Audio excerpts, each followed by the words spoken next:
Hello everybody, I am Roberto Ferrari from the University of Ferrara, and I'm here to tell you that to have elevated blood pressure is bad.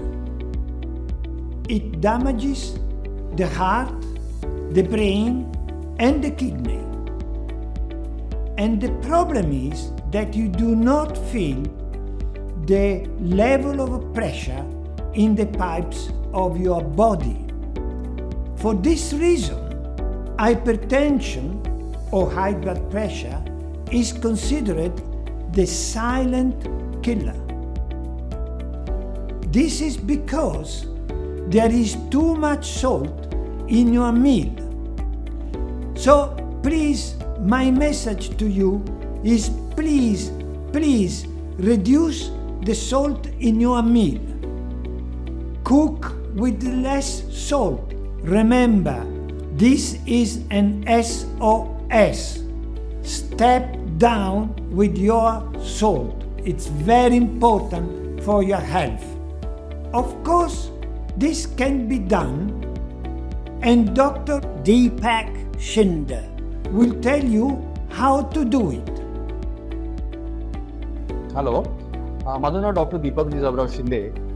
Me heart specialist आहे. माझं clinic मुंबईला plus गोव्याला असे दोघी ठिकाणी मी practice करतोय गेली 15 वर्ष. आणि आजचा जो टॉपिक आहे हायपरटेन्शन आणि सॉल्ट, त्याचं कनेक्शन, तर ते कनेक्शन खूप सॉलिडली एस्टॅब्लिश्ड आहे. तुम्हाला सगळ्यांना माहिती आहे की हाय बीपी जे आहे ते हाय सॉल्ट इंटेकशी रिलेटेड आहे. कोणी नसेल असं की त्याला हे माहिती नाही आहे. जास्त नमक खाल्ल्याने बीपी वाढतं. आणि दुसरी गोष्ट अशी असते की ज्यांची सॉल्ट रिटेनिंग कॅपॅसिटी जास्त असते किंवा नॅचरली ज्यांच्यामध्ये बीपी असतं ते सॉल्ट शरीराची जी कॅपॅसिटी जी असते रिटर्न करण्याची एक्सक्रीट करण्यापेक्षा जास्त असते. तर आपल्या हातामध्ये काय एक्सक्रीट करणं आपल्या हातामध्ये नाही आहे. आपल्या हातामध्ये इंटेक.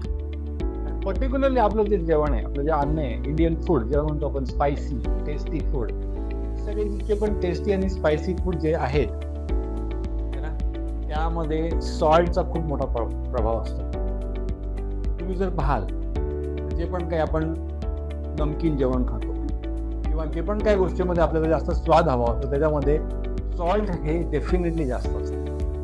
तुम्ही सलाड खाताना सॉल्ट वापरता, तुम्ही फ्रूट्स खाताना सॉल्ट वापरता, जेवणामध्ये सॉल्ट असतं, तुमचं पापड, लोणचं, सगळ्या ठिकाणी तुम्हाला सॉल्ट असतं.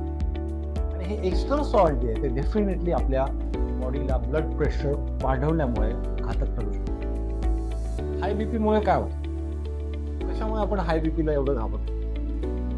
हाय बीपी हे आपल्या किडनीला डॅमेज करू शकतं, हृदयाला डॅमेज करू शकतं, मेंदूला डॅमेज करू शकतं. आणि सगळ्यात मोठा प्रॉब्लेम आहे की ते सायलेंटली हाय असतं. कधी कधी कळतच नाही की आपलं बीपी हाय असतं. चेक केल्याशिवाय कळत नाही. तुम्ही सगळ्यांनी आपलं बीपी चेक करा. पर्टिक्युलरली तुम्ही जर 30+ असाल बीपी एकदा तरी तुम्ही चेक केलं पाहिजे. आणि त्यानंतर डॉक्टर जेव्हा तुम्हाला मेडिसिन देतील त्यासोबत सॉल्ट इंटेक जे आहे ते डेफिनेटली तुम्ही कमी कराल. तुमचं बीपी जे आहे कंट्रोलमध्ये येण्यामध्ये डेफिनेटली मदत होणार. Thank you very much.